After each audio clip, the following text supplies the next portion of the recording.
बचाओ बेटी पढ़ाओ जैसा एक जन आंदोलन चला, जिसका एक बहुत ही सार्थक प्रभाव हुआ। हमने बालिकाओं के, महिलाओं के पोषण पर विशेष बल दिया। हमने पोषण अभियान चलाया ताकि गर्भवती महिलाओं को उचित मदद मिल सके। स्वस्थ महिला ही स्वस्थ संतान को जन्म दे सकती है। गर्भ के समय महिलाओं को उचित पोषण मिले, इसके लिए मातृ वंदना योजना के तहत 3.25 करोड़ से अधिक बहनों को सीधी मदद दी। हमने सुरक्षित मातृत्व अभियान के तहत लगभग 5 करोड़ गर्भवती महिलाओं को हेल्थ चेकअप किया। प्रयास यही था कि माता और शिशु दोनों के जीवन पर पहले जो खतरे रहते थे उन्हें कम किया जा सके। 2014 से पहले महिला सुरक्षा को लेकर कितनी चिंताएं होती थी। हर कोई चिंतित रहता था। हमने रेप, बलात्कार ऐसे अपराधों को, संगीन अपराधों में फांसी की सजा सुनिश्चित की। ऐसे मामलों का तेजी से निपटारा हो, इसके लिए भी विशेष व्यवस्थाएं बनाई। साथियों, मैं देश का पहला प्रधानमंत्री हूं जिसने शौचालय जैसे विषय को लाल किले से उठाया। मैं देश का पहला प्रधानमंत्री हूं जिसने महिलाओं के खिलाफ अपशब्दों पर लाल किले से नाराजगी व्यक्त की थी। नारी गरिमा, नारी सम्मान हमारे लिए सर्वोपरि है। मुझे गर्व है कि पिछले 10 वर्षों में भाजपा सरकार ने महिलाओं का जीवन आसान बनाने के लिए अनेक कदम उठाए हैं। हमने 10 करोड़ उज्ज्वला गैस कनेक्शन दिया। हमने 4 करोड़ घर बनवाए, जिनमें 3 करोड़ से ज्यादा घर महिलाओं के नाम रजिस्टर हुए। हमने महिलाओं के नाम 3 करोड़ से ज्यादा घर रजिस्टर करवाकर उनको घर की मालकिन बनाया। हमने 10 करोड़ परिवारों की बहनों को पहली बार नल से जल दिया। हमने 12 करोड़ परिवारों की बहनों को टॉयलेट दिया। और टॉयलेट वो 4 दीवारी नहीं है, इज्जत घर है। हमने 1 रुपए में सुविधा सैनिटरी पैड्स की योजना शुरू की। हमने 25 करोड़ से ज्यादा महिलाओं के बैंक अकाउंट खोले। हमने 30 करोड़ से अधिक मुद्रा लोन महिला लाभार्थियों को दिए। साथियों, बहनों को आर्थिक रूप से सशक्त करने के लिए, बेटियों को नौकरी करने में आसानी हो, इसके लिए हमने अनेक कदम उठाए। हमने सेल्फ हेल्प ग्रुप से 10 करोड़ बहनों को जोड़ा। हमने 1 करोड़ बहनों को लखपति दीदी बनाया। खादी को जो फिर से नया जीवन मिला है, उसका फायदा भी सबसे अधिक गांव की बहनों को ही हुआ है। हमने प्रेगनेंसी लीव को बढ़ाकर 26 हफ्ते किया। पहले फैक्ट्रियों में या दूसरी जगहों पर महिलाओं को नाइट शिफ्ट में काम करने के लिए अनेक अड़चनें थी। हमने श्रम कानूनों में सुधार करके उनको भी दूर किया। हमने पैरामिलिट्री फोर्सेस में महिलाओं की भर्ती 2 गुने से अधिक की। हमने सेनाओं के अग्रणी मोर्चों में महिलाओं की तैनाती को सुनिश्चित किया। हमने सैनिक स्कूलों और मिलिट्री एकेडमी के दरवाजे बेटियों के लिए खोल दिए। साथियों, इस बार 26 जनवरी को कर्तव्य पथ भारत की नारी शक्ति से पूरे देश को प्रेरणा दे रहा था। साथियों, आने वाले समय में हमारी माताओं, बहनों, बेटियों के लिए अवसर ही अवसर आने वाले हैं। मिशन शक्ति से देश में नारी शक्ति की सुरक्षा और सशक्तिकरण का संपूर्ण इकोसिस्टम बनेगा। अब 15,000 महिला सेल्फ हेल्प ग्रुप को ड्रोन मिलेंगे। ड्रोन दीदी खेती में वैज्ञानिकता और आधुनिकता लाएगी। अब देश में 3 करोड़ महिलाएं लखपति दीदी बनाई जाएगी। पीएम विश्वकर्मा योजना से परंपरागत कला और शिल्प से जुड़ी बहनें सशक्त होगी। नई नेशनल एजुकेशन पॉलिसी से बेटियों को शिक्षा और स्किल के मामले में सबसे अधिक फायदा होगा। गांव के पास ही बेहतर स्पोर्ट्स इंफ्रास्ट्रक्चर बने, बेटियां हमारी स्पोर्ट्स में कमाल करेगी। साथियों, आज जब मैं बीते 10 वर्षों की तरफ नजर डालता हूं तो कितना ही कुछ याद आता है। ये 10 वर्ष साहसिक फैसलों, दूरगामी निर्णयों के नाम है। जो काम सदियों से लटके थे, हमने उनका समाधान करने का साहस करके दिखाया है। अयोध्या में भव्य राम मंदिर का निर्माण करके हमने 5 सदियों का इंतजार खत्म किया है।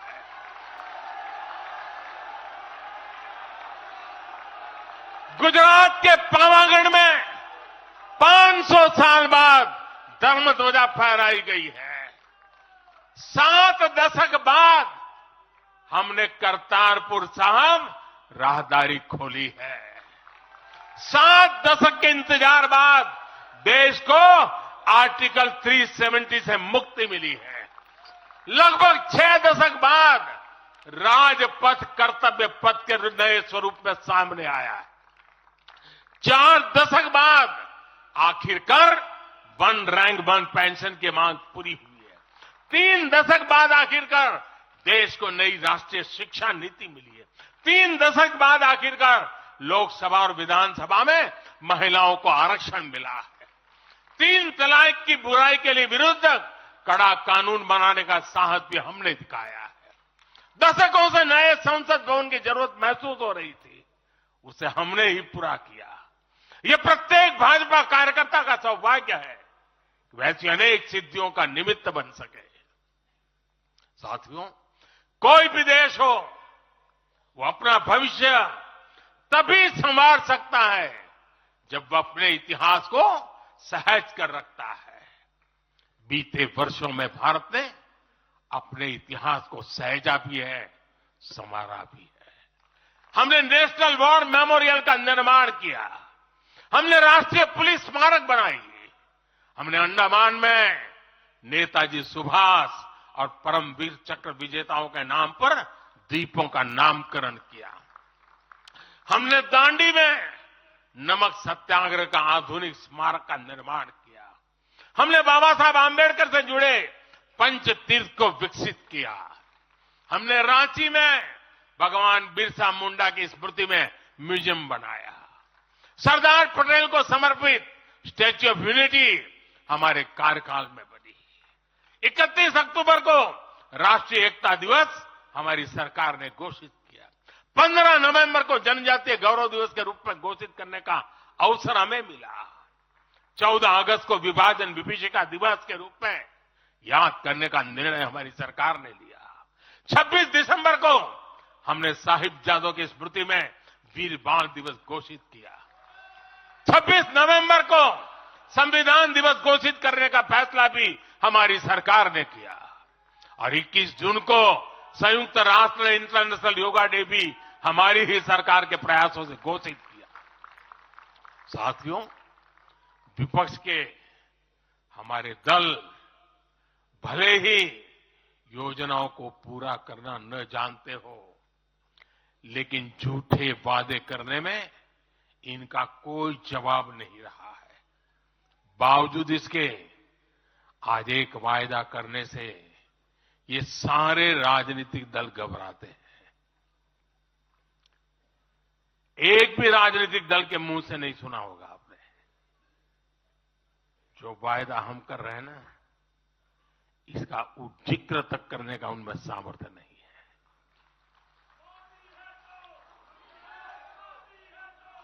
और हमारा वायदा है विकसित भारत का।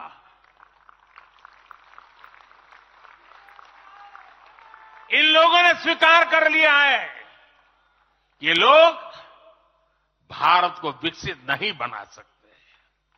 सिर्फ और सिर्फ बीजेपी ही ऐसी पार्टी है, एनडीए ही ऐसा एक गठ है जिसने इसका सपना देखा है। हम मिशन मोड पर भारत को 2047 तक देश जब आजादी के 100 साल मनाएगा, हम भारत को विकसित देश बनाने के लिए काम कर रहे हैं। हमने तीसरे टर्म में भारत को दुनिया की तीसरी बड़ी आर्थिक ताकत बनाने का संकल्प लिया है और ये मोदी की गारंटी है।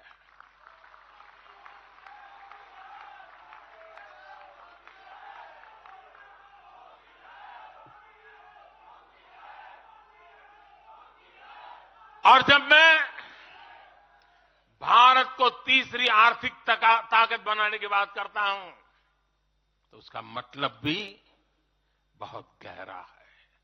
इसका मतलब है भारत के आर्थिक, सामरिक और सांस्कृतिक सामर्थ्य का कई गुना विस्तार, चहुं दिशा में विस्तार। साथियों, हम इसके लिए कितनी तेजी से काम कर रहे हैं, इसका हिसाब लगाना भी जरूरी है।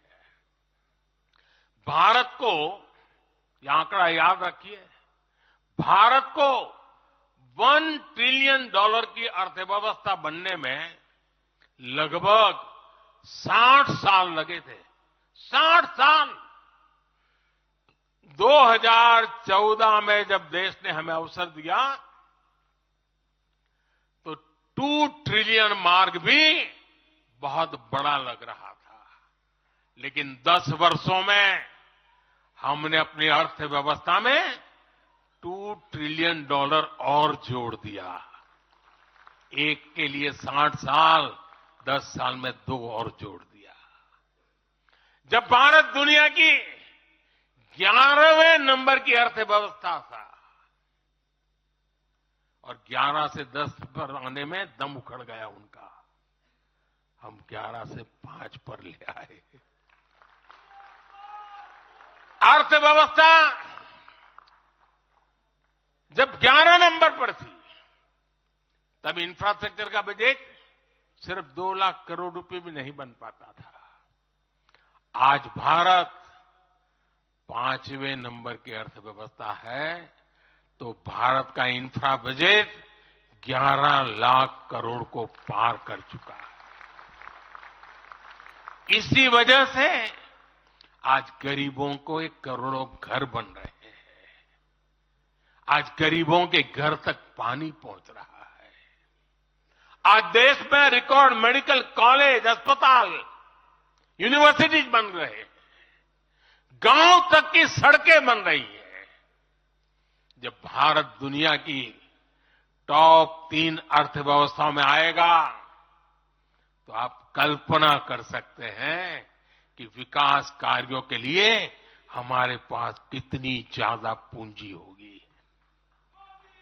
इसलिए भारत के टॉप 3 इकोनॉमी में आने का मतलब है भारत के हर परिवार का जीवन स्तर सुधरेगा। भारत के हर परिवार की आय बहुत अधिक बढ़ जाएगी। भारत का पब्लिक ट्रांसपोर्ट और आधुनिक बनेगा। भारत में रोजगार के लिए नए सेक्टर खुलेंगे, रोजगार के और ज्यादा मौके मिलेंगे। भारत के युवाओं को भारत में ही फंडिंग के ज्यादा से ज्यादा अवसर आएंगे। भारत की महिलाओं को हर मोर्चे पर आगे बढ़कर नेतृत्व करने का मौका मिलेगा। हमारे किसान लेटेस्ट टेक्नोलॉजी से जुड़कर काम करेंगे। कृषि उत्पाद में वैल्यू एडिशन करेंगे। लोगों की जीवन बेहतर बनाने के लिए देश में पर्याप्त संसाधन और आवश्यक व्यवस्थाएं मौजूद होगी। साथियों, मुझे खुशी है कि आज विकसित भारत अभियान की बागडोर भी भारत के युवाओं ने संभाली है। पिछले 1.5 साल में विकसित भारत के संकल्प से जुड़े सुझावों के लिए, और लोगों को ऐसा लगता होगा कि हम बात पता, ऐसा नहीं है। इस पर हम 1.5 साल से चुपचाप काम कर रहे हैं। सरकार की मशीनरी को लगाया है और आपको जानकर के खुशी होगी, अब तक 15 लाख लोगों से ज्यादा लोगों ने विकसित भारत कैसा हो, रोडमैप कैसा हो, इनिशिएटिव कैसे हो, नीतियां कैसी हो, इसमें विचार विमर्श हुआ है। लोगों ने अपने आइडियाज दिए हैं और आपको जानकर के और खुशी होगी, इन 15 लाख में से आधे से ज्यादा वो लोग हैं जिनकी उम्र 35 से कम है। पूरी युवा सोच के साथ हम आगे बढ़ रहे हैं। इन लाखों युवाओं ने विकसित भारत का रोड मैप सुझाया है। साथियों, युवा ऊर्जा से भरा हुआ भारत आज अपने लिए बड़े लक्ष्य तय कर रहा है और जो लक्ष्य तय करता है अपनी आंखों के सामने उसे प्राप्त भी करता है। हम 2029 में 2029 में भारत में यूथ ओलंपिक के लिए तैयारी कर रहे हैं। हम 2036 में भारत ओलंपिक खेलों की मेजबानी करें, इसके लिए काम कर रहे हैं। हम 2030 तक हमारी रेलवे को नेट जीरो टारगेट पर ला करके कार्बन मुक्त करने की दिशा में काम कर रहे हैं। हम 2030 के बजाय अपनी टारगेट डेट से 5 साल पहले ही पेट्रोल में 20% इथेनॉल ब्लेंडिंग का लक्ष्य भी हासिल कर लेंगे। भारत 2070 तक नेट जीरो के लक्ष्य को हासिल करने के लिए भी नीतियां बना रहा है। इसका अर्थ है कि आने वाले समय में हमारे देश में अनगिनत ग्रीन जॉब्स बनेगी। साथियों, विकसित भारत वो नहीं होगा जिसका भविष्य भाग्य के भरोसे हो। इसलिए दूसरे देशों पर भारत की निर्भरता को हम तेजी से कम कर रहे हैं। इसलिए हम देश के लिए बड़े लक्ष्य बना रहे हैं और उनके लिए योजनाबद्ध तरीके से काम भी कर रहे हैं। भविष्य में हम एक ऐसा भारत देखेंगे जिससे लाखों करोड़ रुपए का खाद्य तेल बाहर से लाने की जरूरत नहीं होगी। हमारे पाम ऑयल मिशन की मदद से हमारे किसान इतने सशक्त हो जाएंगे कि वो देश के पैसों की बचत कर सके। बीते कुछ वर्षों में दलहन, तिलहन और श्री अन्न के लिए विशेष नीतियां बनाई है, जिससे छोटे छोटे किसानों को मदद हो रही है। भविष्य में भी हमारे किसानों को इनसे और लाभ मिलेगा। किसानों के भविष्य को सुरक्षित करने के लिए हमने देश के कोने कोने में अमृत सरोवर अभियान भी शुरू किया। आजादी का अमृत महोत्सव, हम बहुत कुछ कर सकते थे। हम दिल्ली के अंदर कोई एक बड़ा ताबूत खड़ा कर दे के नाम लिखवा सकते थे कि आजादी के अमृत काल में मोदी जी ये बना के गए। हमने आजादी के अमृत वर्ष को जन आंदोलन बनाया और काम क्या किया? तालाब बनाए। हर गांव में जब तालाब बनते हैं ना, वो किसान को सुरक्षित करते हैं, शुद्ध पानी की गारंटी देते हैं, जमीन उर्वरक बना देते हैं। लंबे भविष्य को सोच करके ऐसे काम हम करते हैं। और इस अभियान के तहत देश में अब तक 60,000 से ज्यादा नए सरोवर बनाए जा चुके हैं। 60,000 तालाब, शायद ही किसी सरकार के नसीब में इतना बड़ा काम करने का सौभाग्य आया होगा। ये सरोवर जल सुरक्षा सुनिश्चित करने में किसानों की मदद करेंगे। आज ग्रीन हाइड्रोजन से जुड़े अभियान और सोलर रूफटॉप मिशन के कारण देश रिन्यूएबल एनर्जी के क्षेत्र में भी तेजी से आगे बढ़ रहा है। बहुत जल्द भारत दुनिया का सेमीकंडक्टर हब बनेगा और इससे पूरी दुनिया में नई कंप्यूटिंग रिवॉल्यूशन को भी भारत गति देने का निमित्त बनने वाला है। पोर्ट लेड ग्रोथ से पब्लिक ट्रांसपोर्ट तक आने वाले समय में हर क्षेत्र को नई ऊंचाई मिल सकेगी। साथियों, भाजपा आज देश का एकमात्र दल है जो एक भारत श्रेष्ठ भारत की भावना के प्रति इतना आग्रही भी हैं और इतना समर्पित भी है। मैं पिछले महीने के अपने अनुभवों को भी कभी भूल नहीं सकता। इस दौरान मुझे भगवान श्री राम से जुड़े कई स्थानों में भ्रमण करने का अवसर मिला। मेरा 11 दिन का अनुष्ठान चल रहा था। उस अनुष्ठान के दरमियान मैं नासिक, लेपाक्षी, त्रिप्रयार, श्रीरंगम, रामेश्वरम, धनुषकोडी, मैं इन जगहों पर एक सामान्य साधक के तौर पर गया था। इस दौरान मुझे दक्षिण भारत के विभिन्न क्षेत्रों में लोगों से जो स्नेह मिला, आशीर्वाद मिले, मैं उसका शब्दों में बयान नहीं कर सकता और पॉलिटिकल पंडितों के पैरामीटर में कभी आ भी नहीं सकता है। जब मैं सड़कों से गुजर रहा था, लोग अपने वचन से, अपने भावों से मुझ पर अपना आशीर्वाद बरसा रहे थे। इस दौरान मुझे कंब रामायण का पाठ सुनने का अवसर मिला। ये ठीक उसी जगह पर हुआ जहां महान कवि कंबन ने 800 वर्ष पहले अपने रामायण की रचना की थी। आप कल्पना कर सकते हैं उसी स्थान पर बैठ करके जब मैं कंब रामायण सुन रहा था, उस भाव विश्व को मैं ही अनुभव कर सकता हूं। एक ऐसा अद्भुत क्षण था जिसमें एक भारत श्रेष्ठ भारत की भावना पूरी तरह समाहित थी। मुझे विश्वास है कि आप सभी ने भी कम अधिक मात्रा में इसे महसूस किया होगा। हम हमेशा विभिन्न तरीके से देशवासियों को करीब लाने का निरंतर प्रयास करते हैं। एकता के सूत्र में बांधने के लिए हमारी कोशिश रहती है। चाहे संयुक्त राष्ट्र में पहली बार जाकर के कोई तमिल में बोलता है, जगत गुरु बसवेश्वरा का संदेश दूर दूर तक पहुंचाने के लिए हम लेके जाते हैं।